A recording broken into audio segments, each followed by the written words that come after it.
You are listening to One Nation Under Crime, a historical, chronological true crime podcast.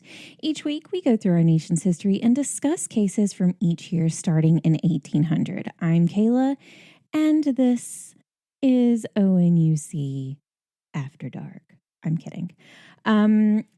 This episode is a little bit different this week. It is just you and I getting to really know each other on a personal level. No, just kidding. It has been a season for Leah and I. No, we are not in a fight. No, we are not mad at each other. We've just had a lot going on, guys. It's been a crazy time. This past week, I had a cat emergency. And Leah just had a lot going on her side too. And honestly, I wanted to give Leah a little bit of time off. I do know that, and she's going to say, because she doesn't even know that I'm doing this, guys, she's going to say, no, I don't even do that much, blah, blah, blah. It's fine. So I decided that I am going to do the episode myself this week, and we're going to see how it goes. So again, not in a fight, not mad at each other. She's not going anywhere. I know a lot of you love her accent, so trust me, she is not going anywhere, but we're going to do this for this week because I still want you guys to have an episode. So it may be a little different. You are going to hear me talk to myself a lot. So honestly, you're just going to get to hear what goes on in my head most of the time. And isn't that, a joy and a real gift for everyone? So in saying that, let's go ahead and get into this week's episode. Our sources. We have arcadiapublishing.com. We have local, I think it's Go Local Prov, unsure. It was an article that I found there that was very good in covering this. And then Vanity Fair, of all places. No Murder by Gaslight. I know you were all thinking it, but not this week. We're going to get into our events in 1860. So, January 10th, the Pemberton Mill collapsed in Lawrence, Massachusetts. It has been called the worst industrial accident in Massachusetts history and one of the worst industrial calamities in American history. Gotta love the word calamity. Somewhere between 88 to 150 mill workers were killed by being crushed or, yikes, burned alive, and more than 166 were injured. And I will just say, because I am someone who thinks of these things, being burned alive in my top two of worst ways to go. So that is honestly my own personal fear. So on to February 3rd, Thomas Clemson took office as the first superintendent of agriculture of the United States. February 22nd, the New England shoemakers' strike of 1860 began in Lynn, Massachusetts, and it spread throughout New England and eventually included 20,000 workers. February 26th, the Wyatt Massacre occurred, where 80 to 250 Wyatt people were killed on Tuluwat or Indian Island that is near Eureka, California. Hopefully I said Wyatt correctly. It's Wiyot. That was the phonetic spelling that I found, so I hope I got that correct. February 27th, Abraham Lincoln gave his Cooper Union speech. Even though he was not the Republican nominee for the presidency at this time, some historians have argued that this speech was responsible for his victory in his presidential election. March 6th, again, Abraham Lincoln. We're going to get a lot of him this year, guys.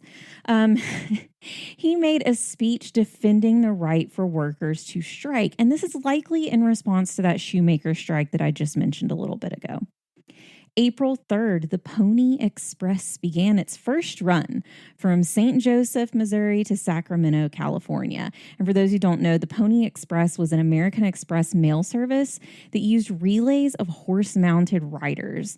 During its operation, the Pony Express reduced the time for messages to travel between the East and West Coast to roughly 10 days.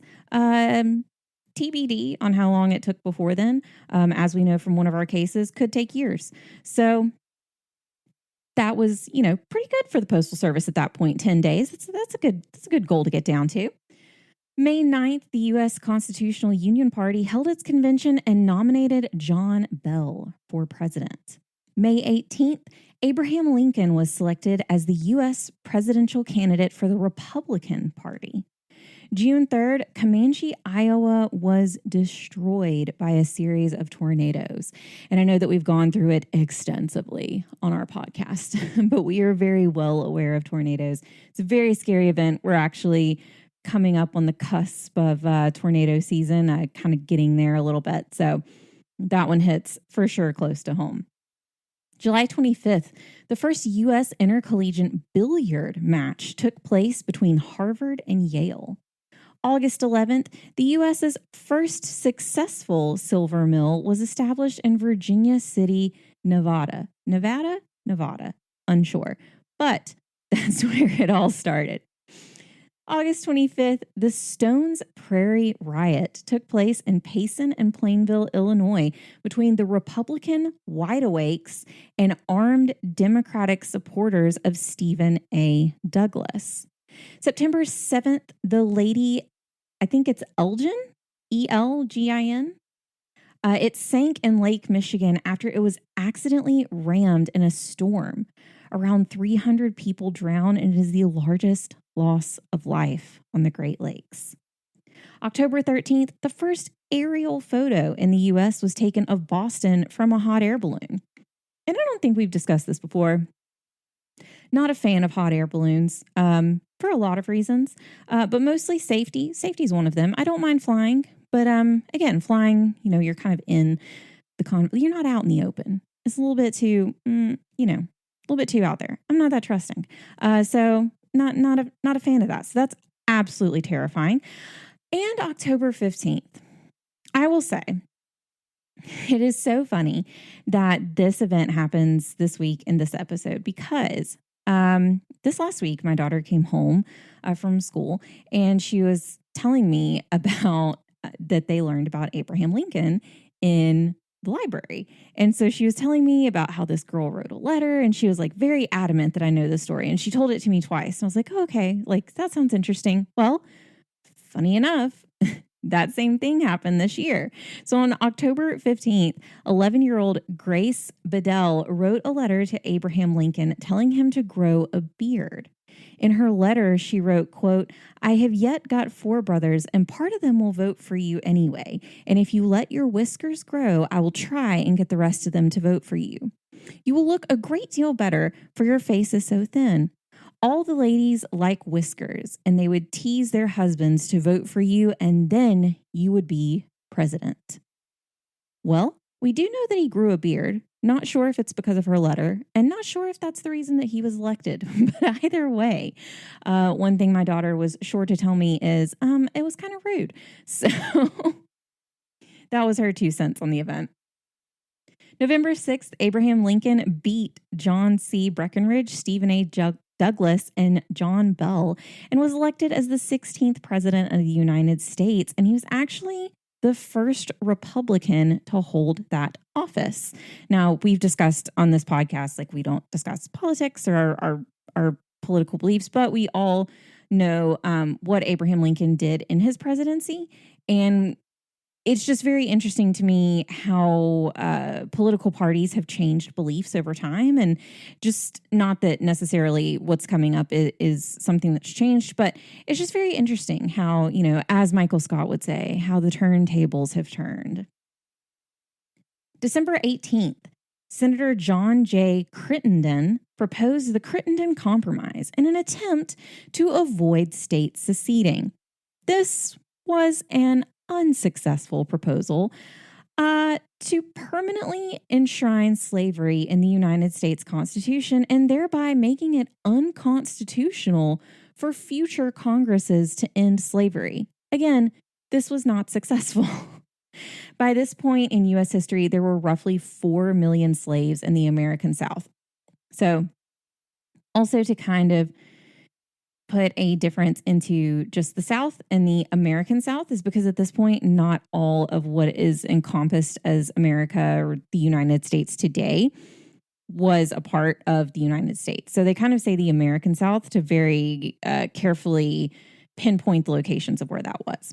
So December 20th, South Carolina jumped ship and became the first state to secede from the U.S. You'll find out why jump ship is very funny soon. December 24th, South Carolina issued the Declaration of the Immediate Causes which induce and justify the secession of South Carolina from the federal union. Such an easy title to remember. And it was honestly pretty much exactly the Declaration of Independence with a few changes. So they just said copy and paste, and this is how we're going to run things. Again, a few changes, but it was pretty similar. And December 28th, Harriet Tubman arrived in Auburn, New York on her last mission to free slaves after evading capture for 8 years on the Underground Railroad. And I know for a while when we were younger, and I know that kind of history and the way things are taught is a little bit different, kind of even just around the U.S. because we kind of focus on different things depending on where you are. But it's so crazy to me to think that when I was younger, I was like, oh, okay, fine. Like Harriet Tubman walked from like whatever, Virginia to New York. Okay. And then now to think about that, it's like, oh my God, she walked from Virginia to New York. So absolutely an amazing woman. And 8 years of evading that when, we know kind of all the ones that are out there trying to make sure that that doesn't happen. So pretty amazing. Our births in 1860. March 2nd, Susanna Salter. We love an alliteration in a name. She was the first woman to become mayor in the U.S. in Argonia, Kansas. Which, I mean, her name is Susanna Salter. If there were ever a campaign name that just kind of rolls off the tongue, that is definitely one of them. March 11th, Thomas Hastings was born. And if you are into architecture, you might know this name. I know for sure my boyfriend does. We were watching something. It's actually a YouTube channel. And if you like architecture, go follow it. It's pretty good. We've watched an obscene amount of videos off of this YouTube channel, but it's called This House. And they actually talked about Thomas Hastings in an episode that we recently watched.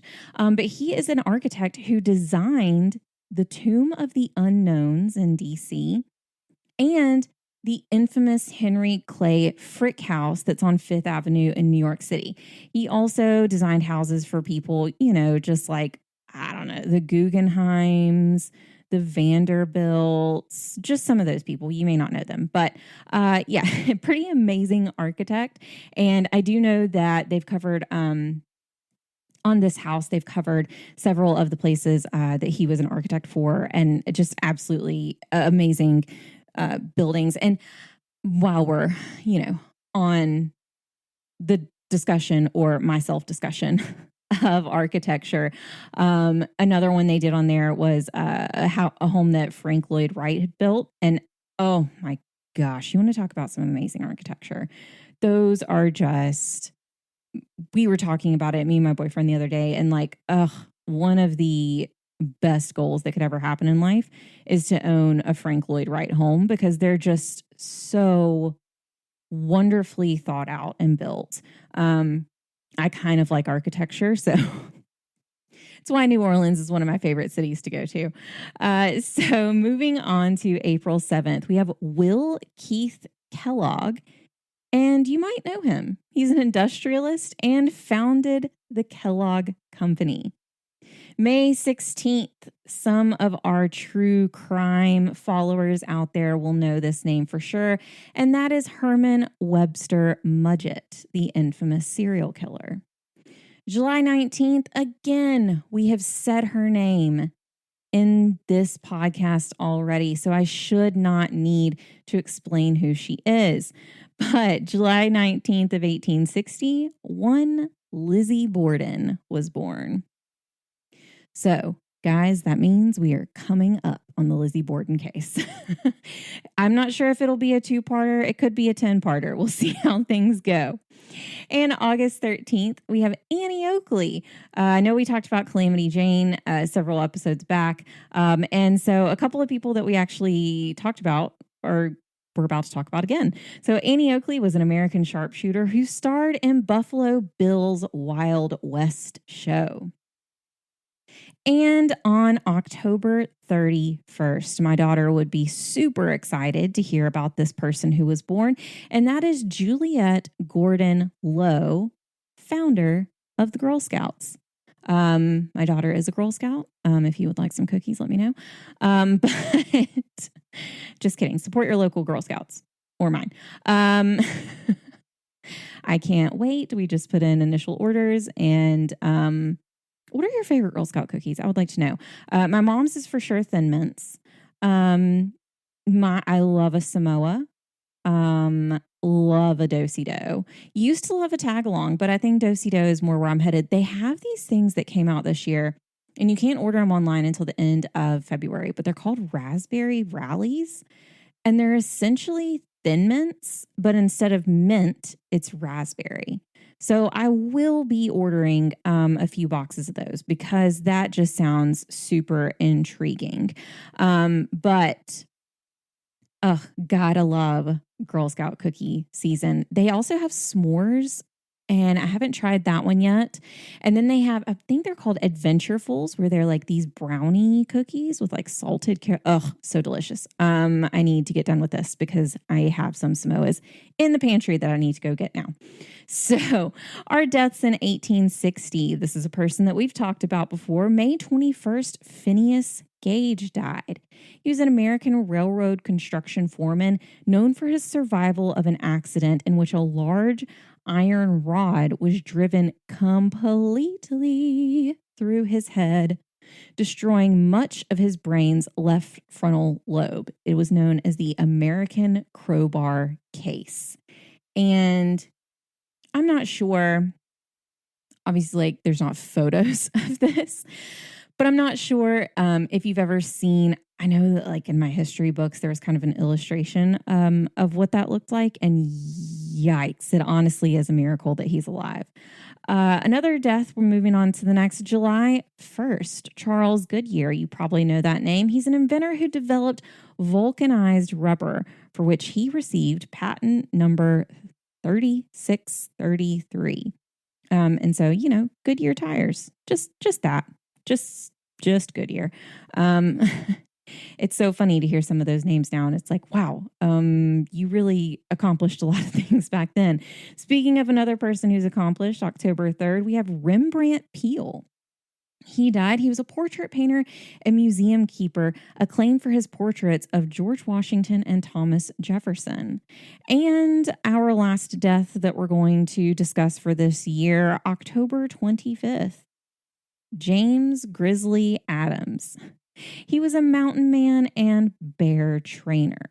And if you do listen to True Crime Obsessed, then you know the great GP Jillian Pensavalle says bear's gonna bear. And honestly, that's true. And it's a miracle that he was not, his demise did not come by the hands of a bear sooner than this. So, really scary job, honestly. I remember I guess like animal trainer in general, like, which we're not even going to discuss Tiger King, but if any of you remember Siegfried and Roy in Las Vegas, and when one of the tigers like bit him on one of the guys on stage. So absolutely crazy when some people, you know, have these animals in captivity, which, you know, I'm all for rehabilitation and rescues. I'm definitely for that, but I much prefer when they're in very large roamable areas. If you did happen to watch Tiger King in season 2, they showed where a lot of the tigers went, where it's this like beautiful, like just expanse of land that these tigers can like run and roam on. And like if that's what they have, fine. But I feel like if you take that on as a job, you should know the risks that come with that, and you should be wary. Because as the great Jillian Pensavalle says, bear's going to bear, and you can't get mad at the bear when you go into his house. So we're going to move on to our case for this week, June 13th of 1860. Albert W. Hicks was hanged on Bedloe's Island for the murders of Captain George Burr and brothers Oliver and Smith Watts, making him the last pirate and last man publicly executed in New York City. And no, even though it's George Burr, no relation to Aaron Burr that I could find. Blackbeard, Jack Sparrow, the Dread Pirate Roberts, Captain Hook, Davy Jones, a.k.a. the Flying Dutchman, Long John Silver, Yondu, and Steve the Pirate. You should know that last one if you've seen Dodgeball. We all love Steve the Pirate. While all of these pirates walk on different sides of the plank of good and evil, get it? They all have one thing in common, and that is making their mark on cinema history. Blackbeard is one of the most notorious both on and off screen, but what about the others who made their mark on American history? We're going to go through a few of them now. This is from an article that I found that discussed like the top 5 pirates of America that you did not know about. And they're pretty interesting in their own stories and I guess their own origin story. So we'll start with Charles Gibbs, who was one of the final pirates of the Caribbean to be executed by the U.S.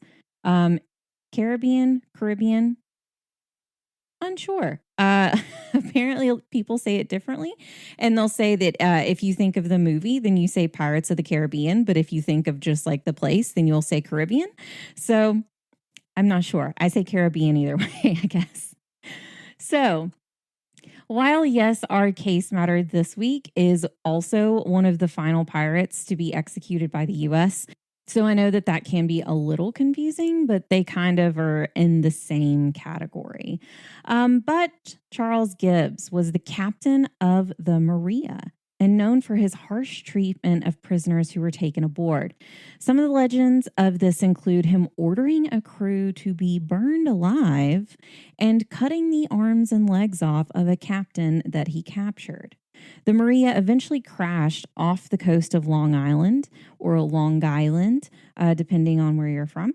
And once Gibbs and some of his crew made it ashore, they were taken as prisoners to New York City, where they were tried and convicted. Up next, we have the person who is considered the first American-born woman to become a pirate, Rachel Wall. Her story to piracy is an interesting one. There was an attack on the docks near Rachel's home, and she was saved by the man who would later become her husband. Once they married, Rachel became a servant in town, and her husband went to work on the high seas. After a few months, her husband returned with several men and their significant others. So one of the sources that I read said, and their lovers. And I was like, I don't love that. And they convinced Rachel to join them on a ship to live life as pirates. Well, Rachel agreed, obviously. And Rachel's role in the crew was to be bait for the raids that they took out on other ships. She would cry for help to passing ships, and once they came to the rescue, her crew came out to rob and murder those that were on the other ship. They captured 12 boats and killed over 24 sailors.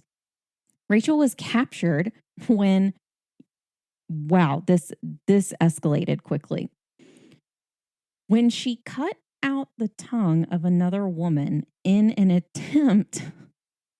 Rachel's attempt to steal this other woman's bonnet. So Rachel was going to steal the bonnet, and she also cut out this woman's tongue. So that just like went 0 to a million real quick. She was convicted and hanged for robbery. Nothing else, just robbery. This next one is known as the gentleman pirate, but not for the reason that you may think.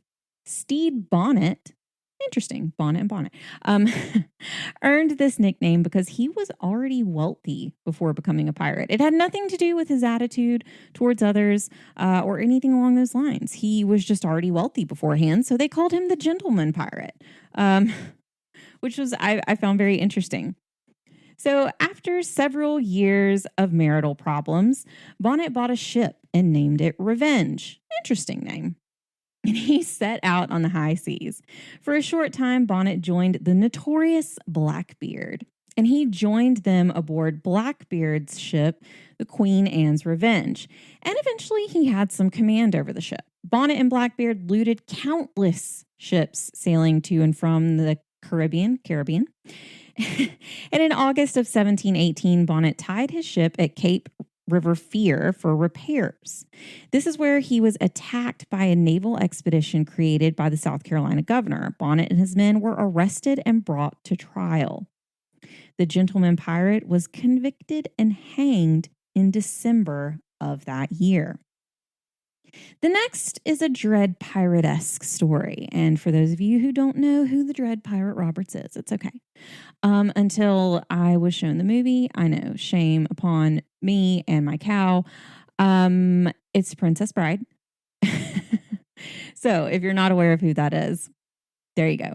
But this is a very Dread Pirate-esque story. And if you remember, this is not a spoiler. I don't even know how long ago the Princess Bride came out, the 80s. But the Dread Pirate, as we know, is Wesley. And Wesley says in the movie that he was taken aboard the ship and the Dread Pirate was going to kill him. And instead, he worked for him, apprenticed for him, and eventually became the Dread Pirate himself as the other one kind of retired. So this is kind of, a similar-ish story, which is interesting. But Samuel Burgess was a type of a pirate apprentice under the legendary pirate William Kidd. After 3 years on board the ship, Burgess made it to New York City and started working for a wealthy merchant. He made several trips to Madagascar to sell goods to other pirates. And Burgess decided that it was time to go back out on the seas and took command of his own ship named Margaret. Wonderful name. That was my granny's name. Fantastic name.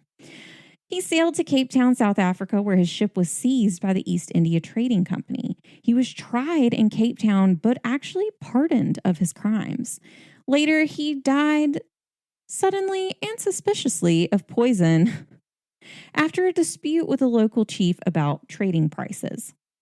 And last on this list is Thomas Paine. Not the Thomas Paine that you're thinking of, because, I've been reading Common Sense by Thomas Paine. Not that one. This is a different one. He became famous for raiding Spanish settlements in the late 17th century. Jamaica's governor hired him to attack and rob other pirates. He joined a handful of other privateers to raid St. Augustine, Florida. Paine held a crew of 60 men on an 8-gun ship, the Pearl. Eventually, he returned to Rhode Island and learned he was wanted for breaking the peace treaty between Spain and England. Paine managed to evade capture and eventually entered semi-retirement, working in the cargo and resailing for other pirates. And funny enough, back to just the one we discussed, one of those was legendary pirate William Kidd. Well, there is one that isn't on this list, but he certainly made his own mark on history in the United States. We'd covered gangs in New York City, and we've even covered some crimes on the high seas. But this combines the best or worst of both worlds. And my daughter has recently discovered Hannah Montana. So the only thing that I can think of is, you get the best of both worlds. And I really thank her for that. Honestly, I really do. Down to the bottom of my heart, I thank her for finding that show.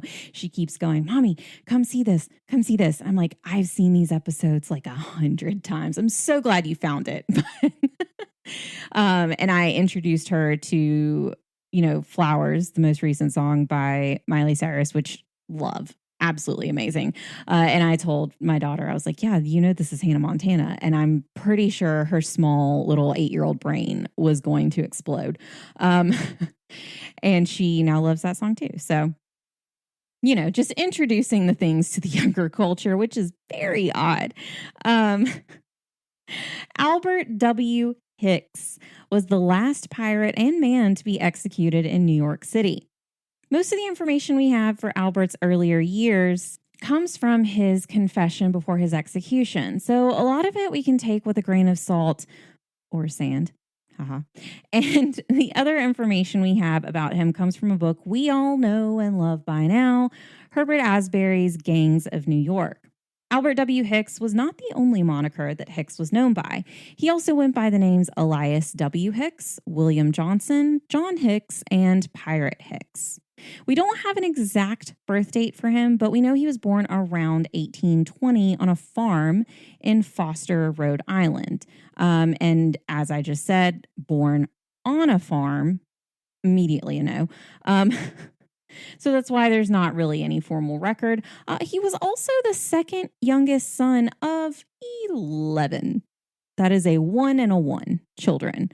No, two. You already know, guys, what I'm going to say. Too many children. I've said you have 2 hands, 2 children. You can't let them outnumber you. 2 eyes, 2 ears. That's just how it goes. And not only have you outnumbered your 2 hands, you've now outnumbered all of your fingers. And that's just too many for me at this point.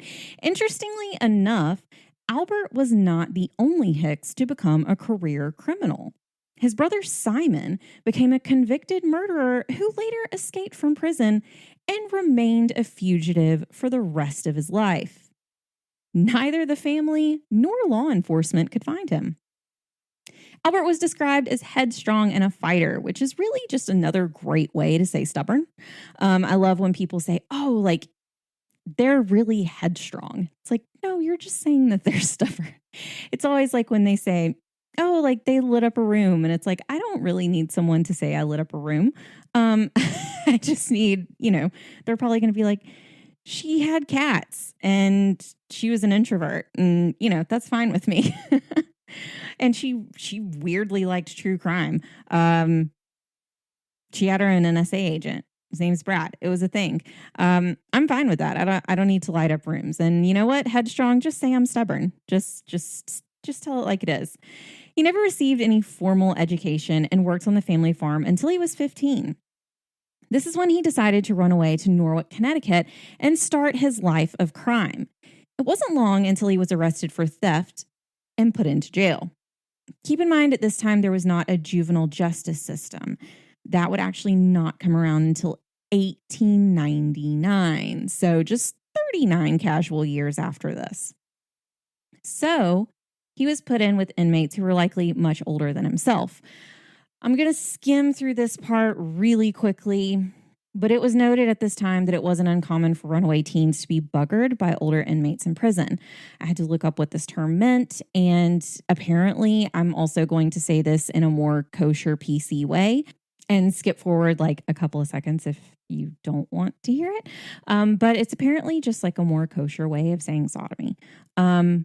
So because of this, Albert escaped from the jail several times, but he was apprehended each time and returned. And each time he was returned, his sentence would increase. And at one point, he was put in solitary confinement for an entire year. It's during this time that Albert said himself he went crazy and swore vengeance against the whole human race.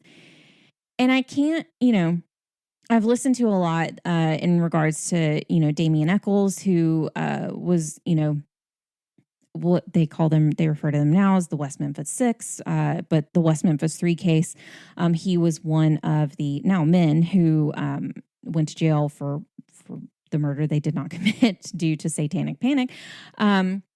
But he was in solitary confinement, and he just really discussed his time there. And even I understand punishment for crimes, but we do know a lot of people who are in the prison system aren't guilty.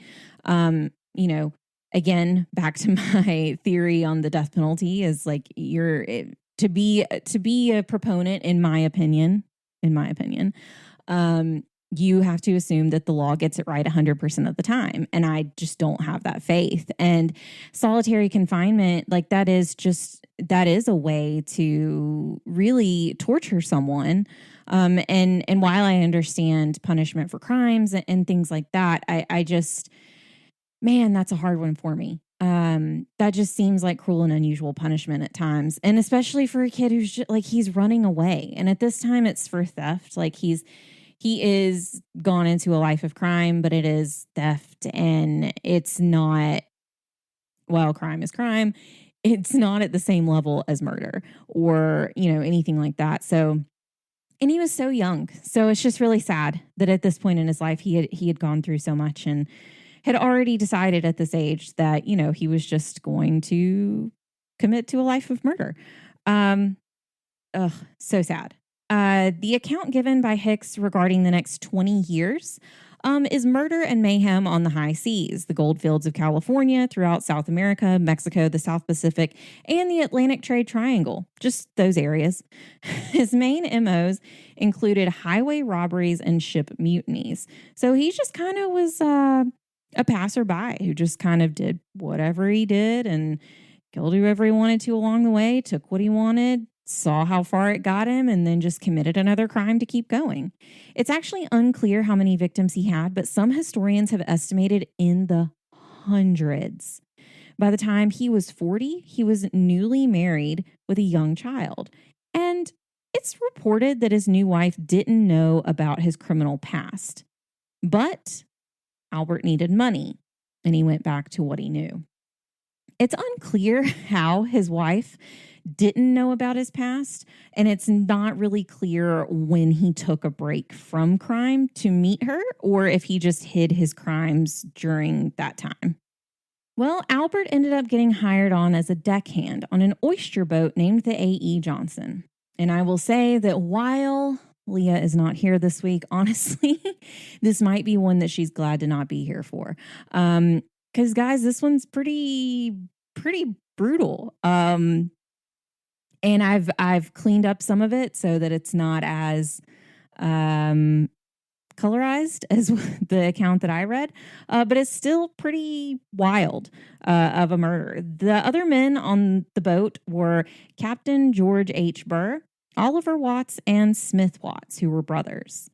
He knew it carried a large amount of cash to pay for the order of oysters in Virginia that would be brought back to New York City. Well, it was nighttime as the boat was coming up on the Narrows. And the Narrows is the strait of water that's between Staten Island and Brooklyn. So that's just where it narrows into the bay, and that's what it was called. So that's what they were coming up on. Captain Burr and Oliver went down to the sleeping quarters while Smith and Hicks took over night duty. Hicks said that he saw something off the side of the boat, and he pointed to it. Smith looked. Smith said, "No, I don't see anything." But Hicks was like, "No, go look again. I swear I see something." Well, when Smith turned his back, Albert grabbed a sea axe and hit Smith on the back of the head. And for those who don't know, a sea axe, it is different from a normal axe in a sense that if you're looking at the head of a sea axe, let's start with a normal axe. If you're looking at the head of an axe, on one side it has the blade and the other side it has like the bulky end of it. I don't know how to describe these things. But instead of having the axe on one side and kind of the blunt portion of the other side, it extends into like a knife. So yikes.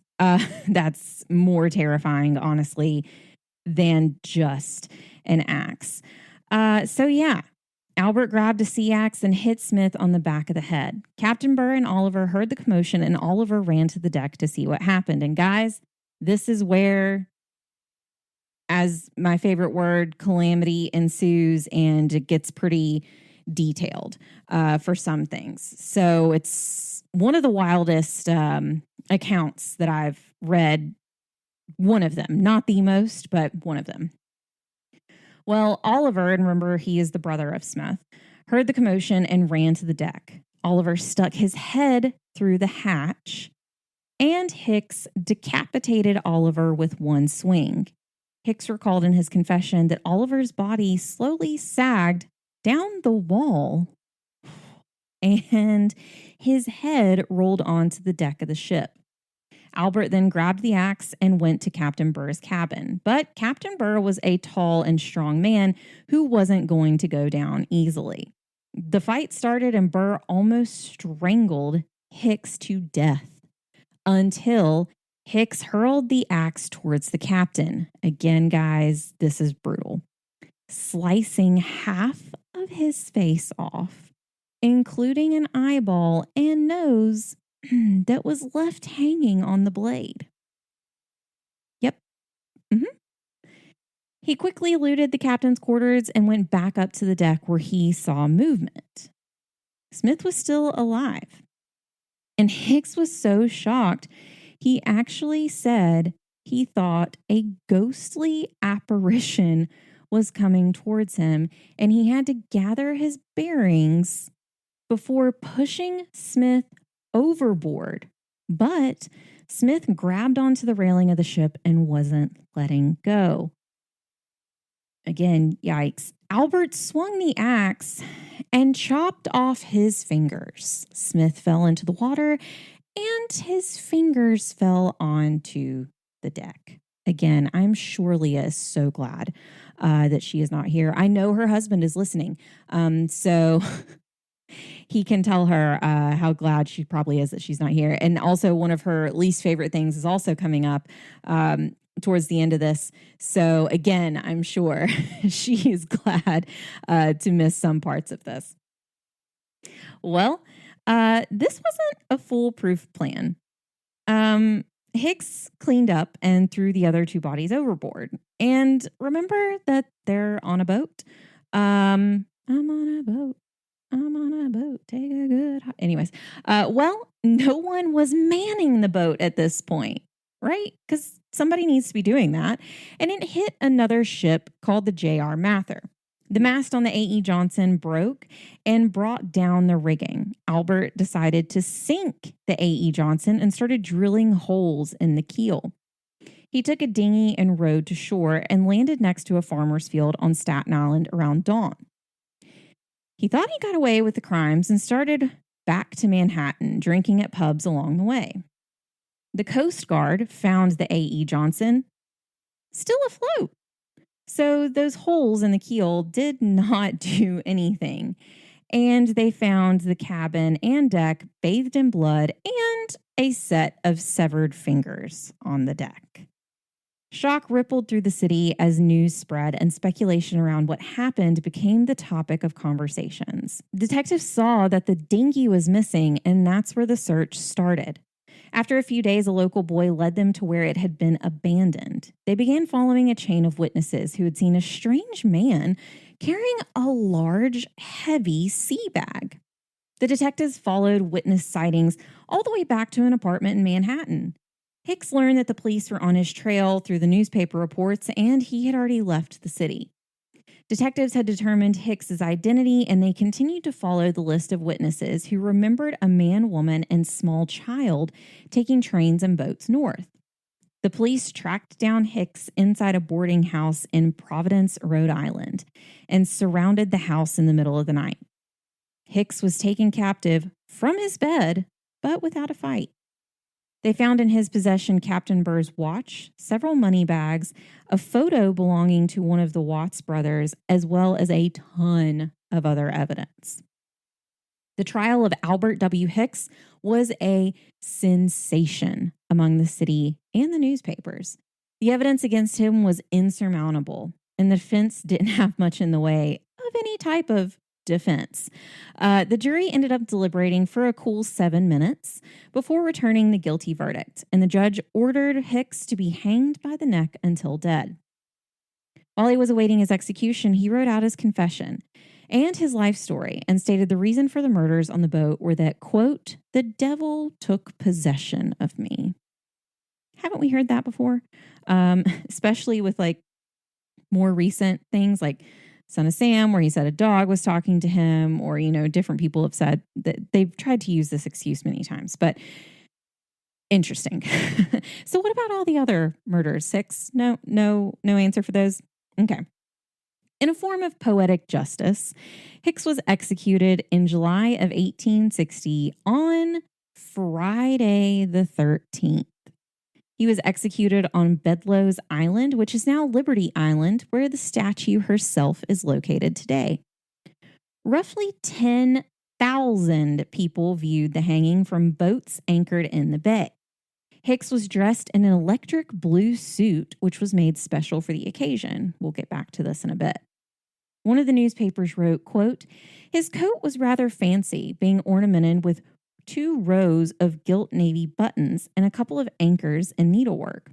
A white shirt, a pair of blue pants, a pair of light pumps, and the old Kossuth hat he wore when arrested completed the attire. One of Hicks' signature traits was wearing his hat down low over one eye, and it made him appear more mysterious. And you've probably heard this kind of thing before, and we'll kind of get to it, but Hicks was actually the first one notably to start this. In the song You're So Vain, where she says, like, you have your hat strategically tipped below one eye. Well, that's because of Hicks, interestingly enough, and we'll get more into that in a bit. He made no speech on the gallows and said to the executioner, quote, hang me quick, make haste. Well, it's ironic that he said that. And there's a reason this might have been the last public hanging in New York City, and that's because it was one of the most brutal. So just a little bit of a warning for this. When Hicks fell through the trapdoor, his neck didn't snap. Instead, he dropped and struggled for several minutes, gasping, choking, and turning blue as he suffocated to death, swinging back and forth. Yikes. That's always like, obviously there's not like a great way, not any way that would be humane, I guess, in a sense, because we've seen how many botched times that happens for an execution. But yeah, definitely a flaw in that one. However, even though the man was hanged in front of 10,000 people, rumors of his survival began not long after his death. The reason? And this is where one of Leah's hated things, grave robbers stole his body after the burial and likely sold it to the medical students at Columbia University. Albert Hicks became a legend after his death, and especially in New York's underworld. This was made possible by a familiar name. You might know him. Phineas Taylor Barnum, because of course, scandal cannot happen in the United States at this time without P.T. Barnum making sure that he can profit off of it. Sleazy or American businessman, I'll let you decide. Barnum met Hicks while he was in prison and made a deal with Hicks. If Hicks would allow Barnum to take a death mask of his face while he was still alive, Barnum would give Hicks a new set of clothes and 2 boxes of cigars. This is where the electric blue suit came from. Barnum used the death mask to create a full-size wax statue of Hicks wearing the same clothes that he committed the murders in. This included Hicks' actual hair that was cut off his head after he was hanged. This statue became a part of dark tourism and was displayed for 10 years before it melted in a fire. And for those who don't really know what dark tourism is, it's a term that really a lot of, you would say kind of, I guess the best way to think of it is like places where people go ghost hunting or where it's known for something atrocious or something terrible, like Auschwitz is a part of dark tourism. Lizzie Borden's home, also dark tourism. I'm trying to think of some others, but there's definitely places that are known as dark tourism. And it's known as dark tourism because there is some kind of seedy underlying thing, whether it's a massive tragedy, a murder, or just something that's really, macabre, like the Island of Dolls and crazy things like that. Zach Bagans' Haunted Museum, for sure, dark tourism. And it's kind of interesting because like P.T. Barnum, let's just say this. Zach Bagans definitely would have bought this wax figure if it were still in existence. And it would be in that museum. But in addition to the wax figure, biographer Rich Cohen has argued that Hicks originated the style of clothing that we collectively associate with gangsters and the mob. The hat pulled down low over one eye, a long-tailed jacket, and pumped shoes, which are kind of like Oxford shoes for men today that we see, or like just very like nice shoes that aren't completely flat. With this being the type of style that was depicted of Hicks at his hanging and in his wax figure, when stories of Hicks grew, the style of clothing he wore became popularized with the underworld of crime. And because of this, historians have named Albert Hicks as the first New York City legendary gangster figure. The style passed from gangster to gangster, such a weird word, and through generations as sort of a badge of association with the legend's past. It eventually reached Hollywood films in the 1930s and can still be seen in other popular cinema today, such as Untouchables, Goodfellas, The Godfather, and The Sopranos. One that used Hicks' style in similar fashion in real life, and whether this is intentional, unintentional, most of the time it's unintentional because people aren't really aware of where the style came from. But one of those names you might know is John Gotti, aka the boss of the Gambino crime family. He did die in 2002, but very well known for his style as well. So that style kind of carries throughout. And interestingly enough, the style has kind of evolved over time and can still be seen in the style of some, I would say, like upper class businessmen today. It is the quintessential coat, Oxford shoes kind of style, coat with tails on it, or really even just like a double-breasted coat with a split in the back on the bottom. Even still, that's kind of like associated with this style. So very, very interesting. And remember how he was hanged on Friday the 13th? Well, there is speculation that this might be one of the origins of the entire superstition of Friday the 13th being an unlucky day. Unsure. There's a lot of other reasons of why people say that it could be, but this was one that was tacked on. And if fans of The Twilight Zone find some familiarity in the story, it's because Hicks was portrayed in an episode called The New Exhibit. In the show, wax figures in a museum come to life, no thank you, and commit murders when they learn their exhibit is going to be shut down. Hicks is accurately dressed in his Kossuth hat and carries a sea axe. Even today, the stories that can be found about Albert W. Hicks are varied. Some of them portray him as a sadistic killer who would just murder you as soon as he'd look at you. Others say he was a misunderstood Robin Hood type that was a Shanghaied sailor who was just looking for his freedom. And for those who aren't aware of what Shanghaiing is, this is and apologize if it's changed now. I still see it in places and I've still heard it recently discussed. This is a term used for men who were drugged and then dragged aboard ships and forced to either work or walk the plank. You decide. Most of these ships ended up with men heading to China, which is where the term Shanghaiing came from. So if you know anything about that, you might know in I just blanked. I don't know if it's Portland or Seattle. Yes, I know it's two very different places. But the Shanghai tunnels are there, and that is where, a lot of people, men especially, were drugged in bars. And then they would take them underneath and through a series of tunnels that would take them to boats, and then they were put out to sea. So basically, you're working for free or you can jump. Um, some people have a theory that maybe Hicks was one of these people that this happened to. But I mean, for people to say he definitely killed over 100 people, I mean, that doesn't really make you, still doesn't really excuse that. Um, yeah, just a very interesting story. So on Albert W. Hicks, he's, the last pirate and man executed publicly in New York City.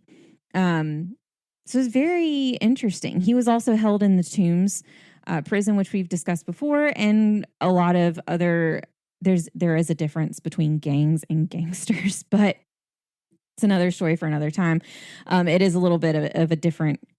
Apparently, there's like different classifications, but anyways, a lot of the other ones that we know also went to the Tombs that we've discussed in previous episodes, and so this was another place that he was held as well. So the stories of him have just evolved, and people, may not know where different styles of clothing come from, but pretty much the entire style that you see in a lot of the movies today, that is, he kind of originated that style.